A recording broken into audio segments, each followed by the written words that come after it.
Je m'appelle Jean-Pierre Aubin Esson. Je suis un Gabonais, handicapé physique. Lorsque le maire Tchango est venu lancer les travaux, il m'a croisé ici.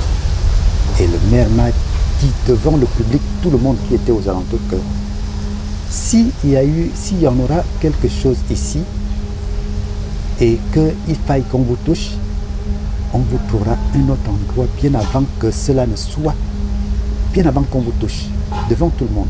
Parce que on ne peut pas vous déranger, vous êtes un citoyen et vous vous débrouillez seul, donc on ne pourra pas vous mettre dehors comme j'étais d'accord. Le chef de l'État, lors de son entrée à la magistrature suprême, disait qu'il est venu pour soutenir les populations en tout et pour tout, en particulier les logements. Mais compte tenu de la problématique des logements au Gabon, je me vois mal parce que je ne sais pas qui est l'État dans notre pays. Si c'est seulement les autorités qui sont l'État ou c'est des populations qui font partie de l'État gabonais, je ne sais pas. Parce que la réaction des autorités de la mairie de Port-Gentil me rend, je ne sais comment le dire, ou c'est ma personnalité, ou c'est mon identité, ou c'est je ne sais pas, mon ennemi, je ne sais pas, parce que les réactions sont atroces. Je n'arrive pas à le comprendre dans le sens que malgré mon état, la mairie de Port-Gentil me traite aujourd'hui comme si j'étais, je ne sais pas, un assassin, ou comme si je ne sais même pas comment le dire, comment le qualifier. Ils m'ont humilié à plusieurs reprises. Ils m'ont traité de tout et de rien. Je suis quand même Gabonais, comme tout autre. Pourquoi cette réaction vis-à-vis de ma personne?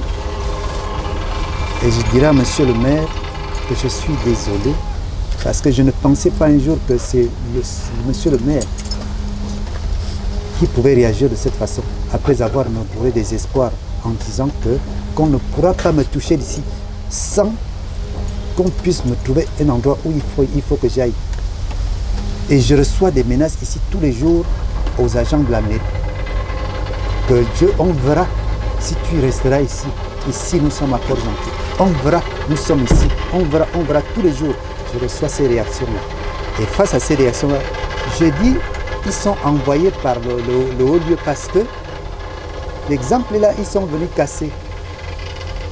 Le maire a barricadé, a mis une interdiction totale pour que je ne puisse pas accéder ou le rencontrer.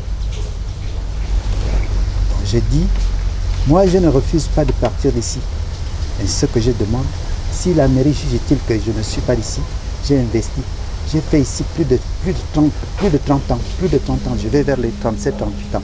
La mairie, surtout le maire est une autorité qui doit soutenir des cas de ce genre-là. Parce que lorsque les autres étaient là, moi j'ai vu que j'étais dans mon pays, parce que malgré les difficultés de la société, mais nous étions toujours parmi les personnes vivant avec un handicap ou des indigents, on recevait quelque chose de...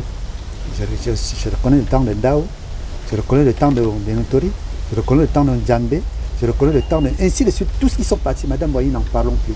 Donc lorsque eux ils arrivent, ils me traitent de ce que je suis et ce que je ne suis pas. Je ne refuse pas, il n'y a pas de problème, c'est la vie. La vie est faite ainsi. Certainement que je leur ai fait quelque chose, mais je souhaiterais qu'on fasse des enquêtes à ma personne, si je dérange ou si j'embête, parce que ici, moi je ne fais pas la politique. Et je me demande pourquoi l'œil du maire, je le dis, l'œil du maire central est sur ma personne. Parce que lorsqu'on vérifie les fonds de quelqu'un, ça veut dire que l'œil est sur vous. Aujourd'hui, je peux enregistrer des attaques. Je ne sais pas ce que j'ai fait. Je n'ai jamais eu des malentendus. Avoir des petits malentendus avec des populations, des amis, comme tout le monde. Mais après, ça se répare. Mais j'attire l'attention des plus hautes autorités. Aussi, en particulier, le président de la République. Parce que le président, dans son discours, et je vais même plus loin, avait signé ce document, la Convention pour la protection sociale des personnes vivant avec les personnes handicapées aux Nations Unies. Il ne l'a pas fait par le plaisir de le faire. Il l'a fait parce que ce qu'il dit, il l'applique. Mais ce n'est pas ce qui se fait.